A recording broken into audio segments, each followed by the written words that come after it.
ঝাড়খণ্ডে নিরাপত্তা বাহিনীর বড় সাফল্য। সোমবার সকালে হাজারিবাগের গিরহোর থানা এলাকায় পানাতিতরির জঙ্গলে সংঘর্ষে নিহত হন শীর্ষ মাওবাদী নেতাসহ আরও দুই মাওবাদী নেতা। নিহত সহদেব সোরেনের মাথার দাম ছিল 1 কোটি টাকা। পুলিশ নিশ্চিত করেছে বাকি দুই নেতারও মৃত্যু হয়েছে। উল্লেখ্য, নিহত কমান্ডার সহদেব সোরেন ভারতের কমিউনিস্ট পার্টি মাওবাদীর কেন্দ্রীয় কমিটির সদস্য ছিলেন।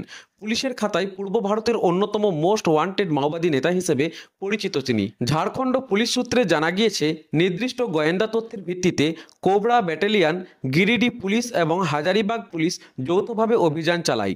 গিরিডি বোকারো সীমান্তের কাছে কারান্দি গ্রামে সকাল 6টার দিকে সংঘর্ষ শুরু হয়। দুপক্ষই একে অপরকে লক্ষ্য করে গুলি চালায়। শেষ পর্যন্ত নিহত হন শীর্ষ মাও কমান্ডার সহ আরও দুই নেতা।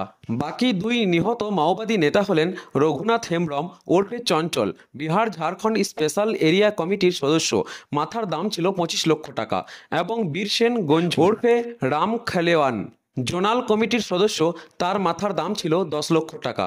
সংঘর্ষের পর নিরাপত্তা বাহিনী তাদের মৃতদেহ উদ্ধার করেছে। তল্লাশি অভিযান এখনও চলছেই, আর কেউ লুকিয়ে আছে কিনা তা যাচাই করা হচ্ছে।